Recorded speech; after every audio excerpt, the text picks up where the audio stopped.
Hello India, welcome my funny channel Phwila Bwisaguao.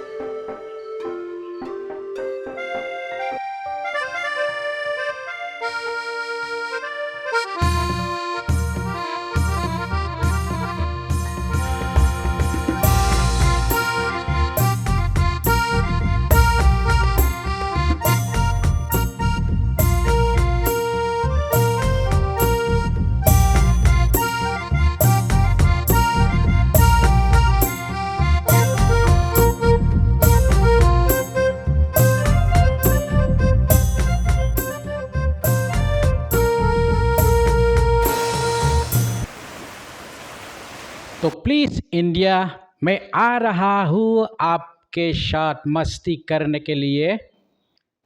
जय हिंद।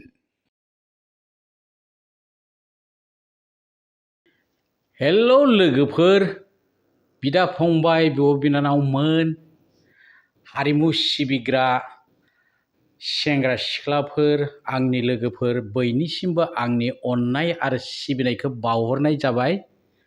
लोगोसे आंनि YouTube चेनेलाव बयखौबो बरायनानै लाग्रोनाय जाबाय।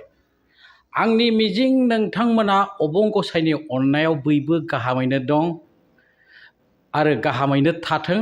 आं अबं गसाइनाव बयनिबो थाखाय बोर बिनानै हरनाय जाबाय। आंनि मोनसे खावलायनायाथ' थाबाय थासिगोन, जेरै आंनि इउटिउब चेनेलखौ जायफ्रा दासिमबो साबस्क्राइब खालामाखै, अन्नानै साबस्क्राइब खालाम, लाइक खालाम, ओमफ्राय कमेन्ट हर।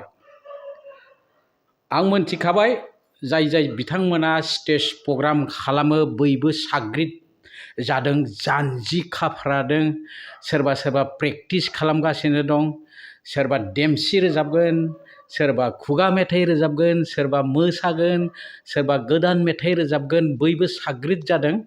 आंनि बेल' मोनसे खावलायनाय, बयखौबो जेन जों स्टेजाव थांनानै अपमान जाया, माने लाजिनाङा।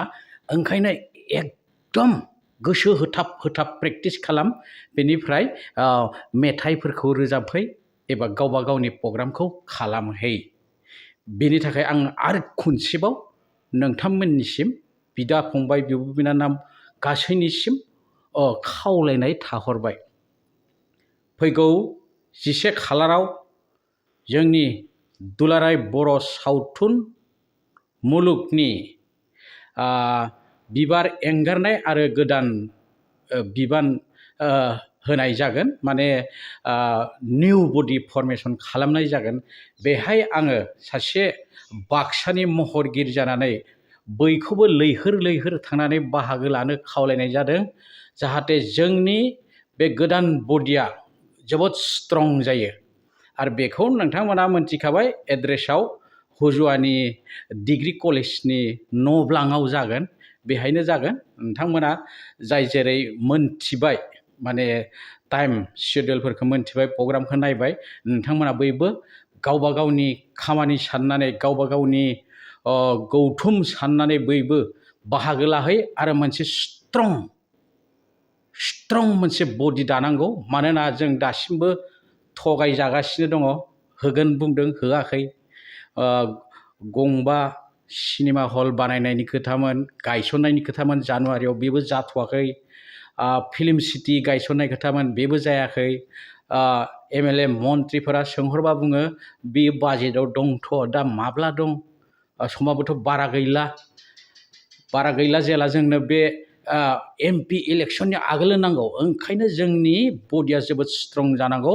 बयबो थांनानै एकदम साखाफारा जानजि खाफ्रानानै गावबा गावनि बिबानखौ दायित्व लानांगौ, लानानै गोदानै जुजिनांगौ। माने जों बिनायखौ बोख्ल'ना लाबोथारनांगौ आरोखि। जोंहाथ' महरगिरिफोरा रावहाबो दाय गैया, जाय राजा बिनिनो फोरजा। जों रावनिबो अरायथा जाहैनो हाया, मानोना सोरबा बोख्लायजागोन, सोरबा गोदानै जाफिनगोन, सोरबा मन्थ्रि जानाया सोरबा जेनलायगोन, सोरबा गोदान फैलायगोन।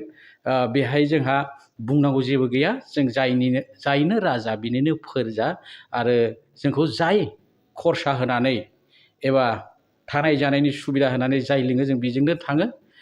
बेनि थाखाय रावबो जोंखौ जोंनि बर'नि पलिटिसियानफ्रा जेन रावबो जोंखौ गाज्रि नोजोरै नाया बेनि थाखाय आङो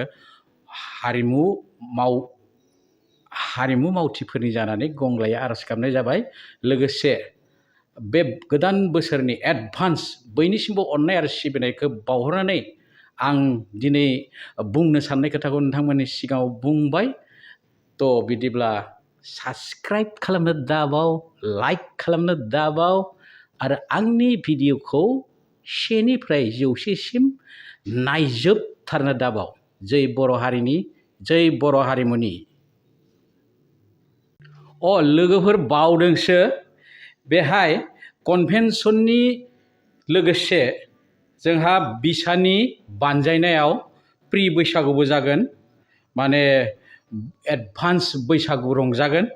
बेहाय आलासि महरै नुजाफैगोन डक्टर अनजालि दैमारि, मिस्टार रमिय' पि नार्जारि, सुलेखा बसुमतारी आब', बिग्राय ब्रह्म, बिकास बसुमतारी, एक्स प्रेसिडेन्ट आब्बा, अमर नार्जारि, सानसुमा गयारि, जौस्रां Boro', Manjil Kumar Basumatary, Gajen Boro', Madaram Basumatary, Hareswar Swargiary, president secretary Salbari district committee DBHA, president secretary CK primary Boro' Thunlai Afad, president secretary CK आनसलिक कमिटि एबसु, लोगोसे बाक्सा जिल्लानि गासैबो महरगिरिया बे प्रि बैसागुआव बाहागो लागोन। लोगोसे